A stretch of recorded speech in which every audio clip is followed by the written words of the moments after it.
Do I have your permission to record this session?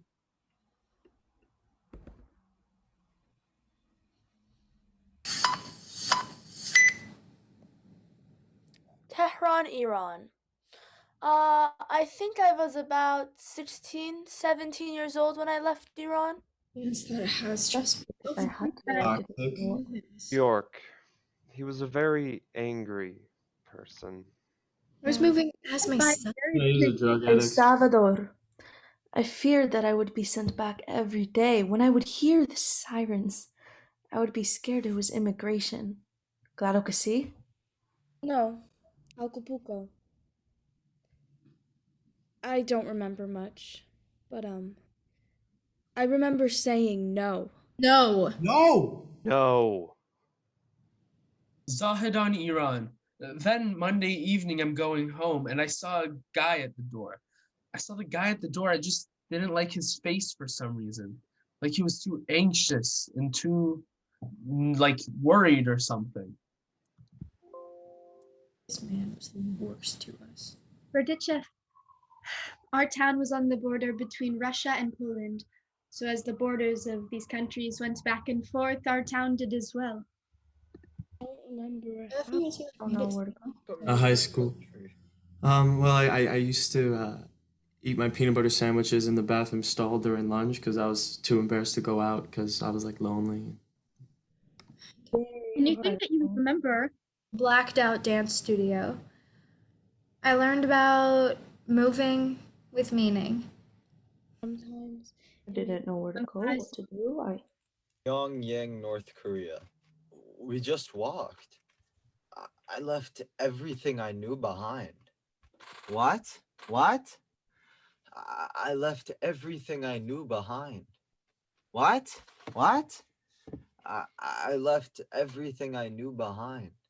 What? What? My home. Well, I left successfully. However, I left behind lots of, childhood memories, families, and school years until the time I was drawn. Good friends, you know? He lost everything that day. He lost his family. He lost his stepkids. He lost his wife. He lost his home. He lost everything that day. I lived a very comfortable life. I went to private school. I had servants who would brush my hair and teeth. But when I came here, I didn't know how to do anything. I definitely left behind who I was before I got raped. And I'm like, and what gonna happen to my wife if they tell her I'm dead? And what happened to my mom if she hears that I'm dead? And what will happen? What they gonna do? We left generations of history and family in that one small town. Like if I was gonna be like rich and successful and stuff, but it's okay, you know what I mean? Like it's not a big deal. I left behind the possibility of ignorance is bliss. I mean, there was no more unmotivated movement.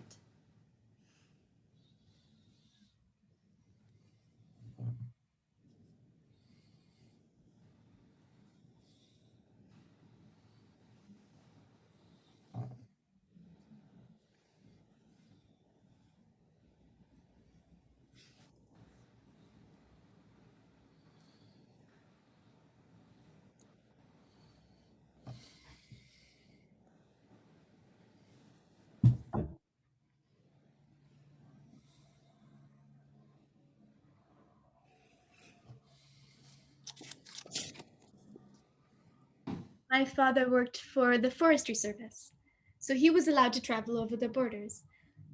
One night he smuggles me out of Berdichev through the forest surrounding our town. I went by a plane to the federal district in Mexico, then in a bus to Monterey Bay, and from there I had some friends who could fly me to Tijuana, and they used the Coyote to get to San Isidro by walking on the beach. Since back in the boundary of border of the Pakistan and Iran, they were a religious group of Muslim people. I believe they were called Shia. That their women, they covered their whole body with the big garments.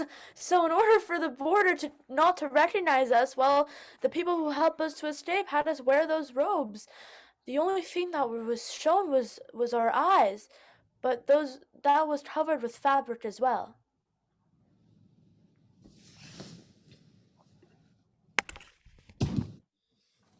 Just walked.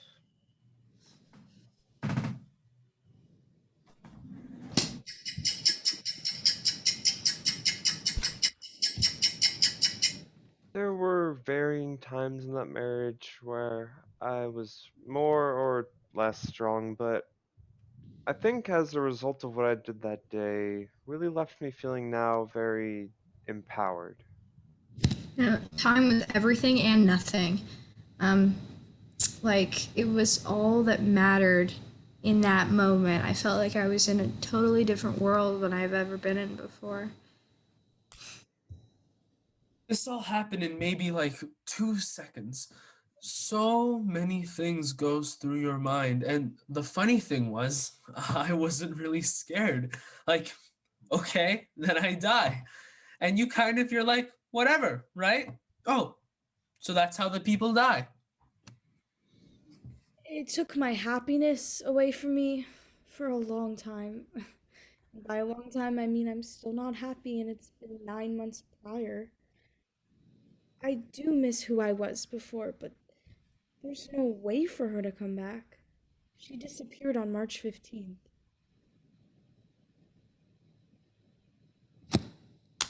Last question. What 3 words describe your escape? Grateful, excited, and